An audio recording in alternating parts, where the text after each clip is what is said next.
So when Trump says that he has the navies are eliminated, the communications are destroyed, so how do you assess Trump's comments come at a time when, as you mentioned, we haven't really seen any action from the Houthis, and since there's a lack of communication inside Iran as well, so we cannot make sure of what exactly is going on there. We have some visuals that the Iranian media is circulating, but we do not have a lot of communication. What does this mean, or how would you assess Iran's capabilities as of now, 8 days into the war?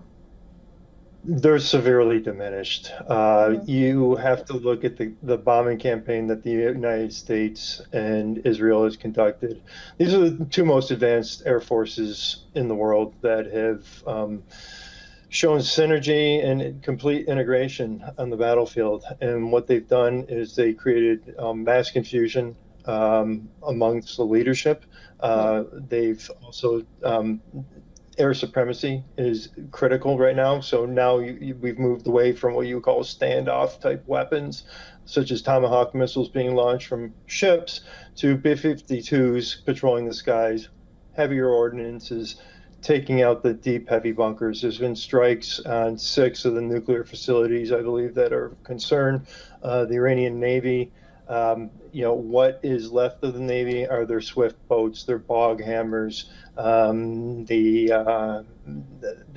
have a 50 caliber machine gun on them, and some rockets. So their Navy's been reduced to nothing for the most part. Now they can cause trouble in the Red Sea. Trump put that ceasefire in place with the Houthis, and that's still, it's just a matter of time till it's broken.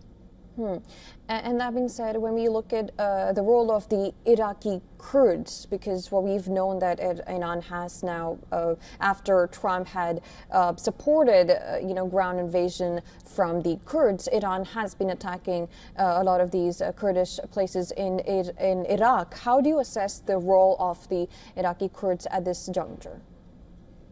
Well, the Iraqi Kurds have really been in a difficult spot and that's a great question, Joe. They've been in a difficult spot for quite some time. The Baghdad government does not want to recognize them. The Baghdad government is under the control of the government in Tehran. This part of Iraq, Kurdistan, it has carved out a little bit of a fiefdom, but it's still under the yoke of a regime apparatus. So they have been hit. Now, do they go in and maybe help with the resistance once the okay is given to go out in the streets? Because it's been told that it's too dangerous. Stay in your place, shelter in place for the people who want to take back this country. But I don't see the U.S. actively, saying, hey, Kurds of Iraq, go invade and link up with the Kurds of Iran. I don't see that happening, and I don't. The Iraqi Kurds they may go in and press it a little bit just because they see that they're being targeted as well. Right, and also on the other hand, there are reports emerging that Kremlin has been tactically supporting Iranian war machine with this precise intelligence to, how do you assess this Russia's involvement at a time where Russia is already involved in a battle with Ukraine at this moment? Yeah, another great question, and that's the extent of what the Russians can do. Is provide, and what they've been doing is the reporting has been that they've been providing intelligence to the regime in Iran on what targets to hit in the UAE or Kuwait or Bahrain or Cyprus or wherever it may be. Now, the word is that Trump told them to knock it off. Now, I don't trust Putin to knock it off. So if that's the best they can do, that's the best they can do, and that's something that we can deal with.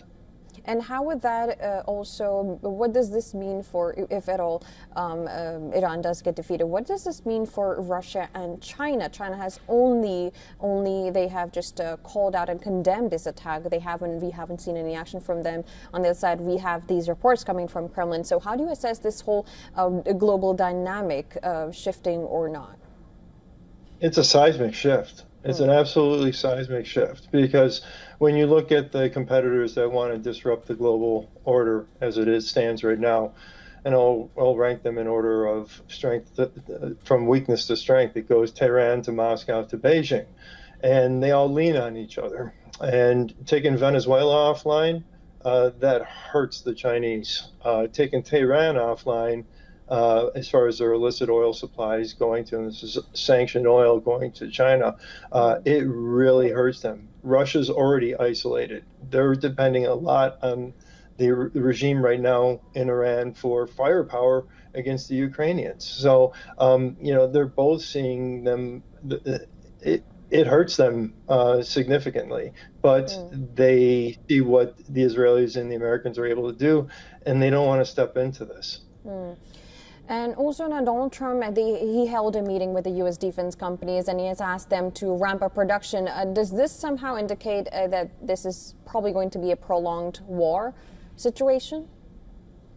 I think it's no. I think it's more looking down the road. Ramping up production, saying, that some people believe that's one of the reasons why the Russians were involved with this intelligence, was to try and exhaust us, to exhaust as many of our interceptors, munitions, what have you, similar to what we've done to them in the Ukraine. So this is us trying to backfill this and making sure that Taiwan is not vulnerable to China. So this is just a forward posture, war readiness situation. It's peace through strength, and it's to make sure we're not, caught in a bad situation. Right. And while this is all happening, action on the ground, Saudi Arabia has apparently reportedly intensified direct communication with Iran. This according to a Bloomberg report that Riyadh is opening urgent channels with Iran, and this is an attempt to prevent the conflict from spiraling. How positive do you think this move could be in those current war situation where Saudi Arabia is also one of the Gulf states being attacked? I don't know. That's an interesting report. I'm a little skeptical of it because the GCC just met the other day and they strongly condemned this. Even Qatar, which had been really allied with the Islamic Republic along multiple levels. So I am skeptical of the report that there's been a lot of back channeling. I wonder who's doing the back channeling, because who's talking on the regime side, and then who's doing the talking in Saudi Arabia? Is it MBS or is it somebody else? The Gulf states, it's, in Riyadh, behind closed doors, you're going to hear them saying that, this is a good thing that this regime is going. They understand that, United States is the big Satan and Israel is little Satan to the Islamic Republic. But at the end of the day, they want to capture the holy sites of Mecca and Medina. It's well stated, and they say it. They want the Hijaz region. Of course, and considering the fact that, of course, these are states being attacked who are very much involved in this whole oil trade, it seems to be disrupting the whole global mess there. But thank you so much for joining us, Mr. Adrian Kamel, on the show and giving your perspective on this. Always a pleasure talking to you. Thank you so much.